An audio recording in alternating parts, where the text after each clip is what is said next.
So our next speaker, his name is Ryan, and he's going to tell you about the issues that he struggles with. I know you want to know what it is, right? Well, I'm going to let him tell you. Come on, Ryan. That's good.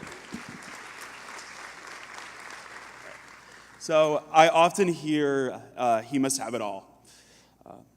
He's got a good head of hair. He's got a great beard. He's 6'4", and it's funny, I know. And he's got broad shoulders. But the sad truth of it is that I would sit there and I would say, who is that guy? It took me about 29 years to realize that they were talking about me. My name's Ryan. I'm 30 years old, and I am an eating disorder and body image advocate, as well as I'm in recovery from an eating disorder and body dysmorphia disorder. My child, from my perspective at the time, was pretty normal. Parents divorced at 6 months old, and I was pretty much bullied throughout all of my schooling, which I think is also pretty typical. However, unfortunately, it got really bad, though, when I was in 10th grade. Kids bullied me because of my weight. They poured super glue in my hair, and I was giving a presentation one time in class, standing in front of everybody, and kids started throwing pens at me and calling me fat, and the teacher just started to laugh. So I stopped the presentation, I grabbed my stuff, and I walked out. I left school early that day and went home and cried to my mom and said, "Mom, I don't want to go to school anymore." She said, "Why?" And I said, "I get bullied." And I said, "If I have to go back, I don't want to be here anymore. There's no point. It's torture." So fortunately, my mother, she pulled me out of school, and from that point forward, I got homeschooled from half of 10th grade till I went to college. During that year and a half, my grades were really well, and I also lost all of my extra weight the healthy way. Then I went to college, and I then all of a sudden became the popular kid. And that was really exciting for me. However, I had a secret. That secret is that I was binge eating in secrecy. And what that meant for me is that I would go over to my friend's place for dinner, and then after we would eat, I would go into the bathroom and call in a to-go order and leave early just to have more food. It was really secretive. I didn't tell anybody. The way that I would regulate my weight so nobody would know that I was doing this is that I would binge one day and then I wouldn't eat for 2 days. And this was my life. So after freshman year of college, I transferred to school in California, sunny California. I've always wanted to come here.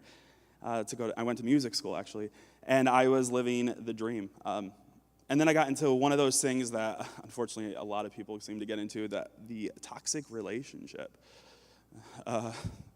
Yeah, we were together for 3 years. 3.5 years. 3.5 years too long. And during that relationship, my ex-girlfriend actually had a diagnosed eating disorder. And I had an undiagnosed eating disorder at this point. So we would basically piggyback off of each other, right? She would give me tricks on how to, push my eating disorder forward, and I would give her tricks. And this was didn't do it on purpose, obviously. But then what happened is she started bullying me. She started body shaming me. She would say, "Ryan, my ex-boyfriend had a six-pack and you have a no-pack." I got to be honest with you, although I kind of thought that was normal. I didn't know if I was being treated poorly or if I was being dramatic or what it was. I even actually found a note that I had written to myself back in 2012. I just found it recently, and it said, "I wish I knew if I was being treated poorly. I feel like I am, but I don't know if I am." And looking back, how sad is that? I didn't know if I was being treated like shit. So I went to my doctors, and my doctor said, "Ryan, you need to lose weight." So she prescribed me diet pills. However, the diet pills did not work because my love affair with food had nothing to do with the fact that I was hungry. It had to do with the fact that I was obsessed with eating. Diet pills didn't work, of course, so I started taking sleeping pills during the daytime so that I wouldn't binge anymore. I did this for a month. I went back to the doctors a month later, and she congratulated me on my weight loss, and that just pushed the terrible behaviors forward in my mind. oh, it's okay to do this because the doctor's saying it's okay and she's congratulating you. But what kind of life is that? Not having any life during the daytime because you are sleeping because you don't want to eat anymore. So that relationship ended, fortunately, and then my eating behaviors really spiraled out of control. I would actually, go to dinner with friends or with family, and on the way home, I would have this overwhelming sense of anxiety, right? So I would be driving, and I would be like, oh, there's this fast food restaurant, I need to go through the drive-thru. So I'd go through one drive-thru, and I had all of the food that I would order in a specific order, actually, that I would eat it. So I would go through one drive-thru, and then I would go to the second one, and then I would go to the third one sometimes.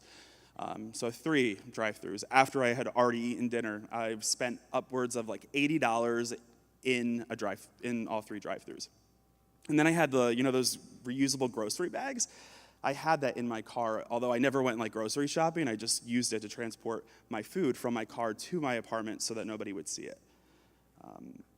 I think that something that's really important to say is that, when you struggle with eating disorders, like with mine particularly, I didn't even enjoy eating. It wasn't anything about that. A lot of it wasn't just the point of putting the food in my mouth, it was my life. I would wake up at 2 a.m. thinking about food, planning for what I'm going to binge on during the next weekend.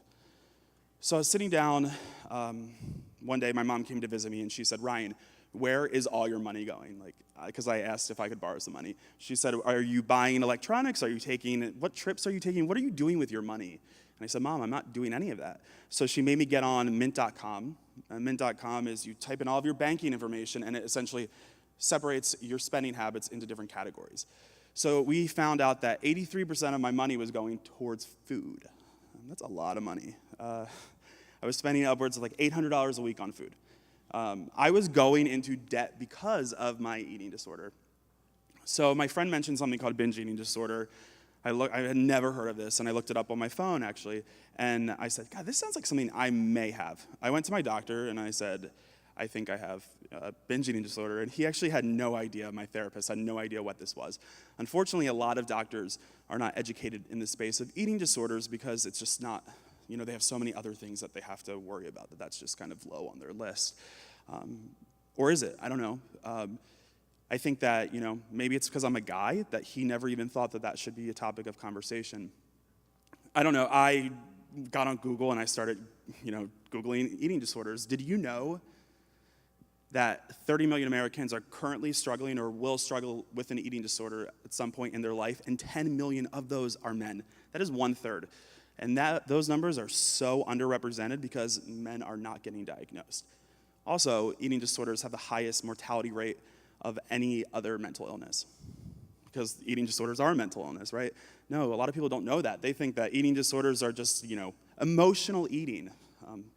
So I think that those are some pretty interesting facts. I then went to a specialist that treats people with body dysmorphia disorder and eating disorders. I go to her twice a week. Every time I go into her office, she tells me to get in front of the mirror and say, Ryan, tell me one thing you love about your body. I refused to do it, and then she made me get up and finally do it, and I said, okay. I said, I like my nose. Why do you like your nose, Ryan? I don't know, because everybody said that they like it. And I can't even pick something on myself that I like. I have to base it on what other people say. It's pretty sad. So that was kind of my whole life. And then about 6 months ago, I decided that I wanted to put myself out there and try to get this brawn modeling job. For those of you that don't know what brawn modeling is the equivalent of curvy models, but for men. So I was sitting there and I was like, why am I not getting any jobs? Why are no agencies reaching out to me, Ryan? What's wrong with me? And then I realized I never applied to any of these agencies. I know, right? We all do that. We all mindfuck ourselves sometimes. It's a thing. So I then, on a Saturday, applied to 4 agencies, and I heard back from all of them within a week. And they flew me out to New York, and they all met with me, and I got 4 offers, which is pretty incredible for me. Thank you. I signed with one, and then I was working the next day. And then here I am going to set, getting paid a boatload of money to stand in front of a camera, and I'm standing there actually, thinking, why did they choose me? Why are they paying me? Am I the token fat boy? This is where my mind goes, because remember, eating disorders and body dysmorphia, they are a mental illness, and they truly can affect any single person. They do not discriminate. It doesn't matter your ethnicity, it doesn't matter your orientation, it doesn't matter your gender, it doesn't matter your age, and this is something that so many people don't know. So I forgot about this actually. My therapist said one day, she asked me, Ryan, do you love yourself? And I don't know how many of you get asked that question. I get asked that question a lot. In fact, I ask that question a lot, because here I am standing in front of all of you. I do this a lot, and I ask people, do you love yourself?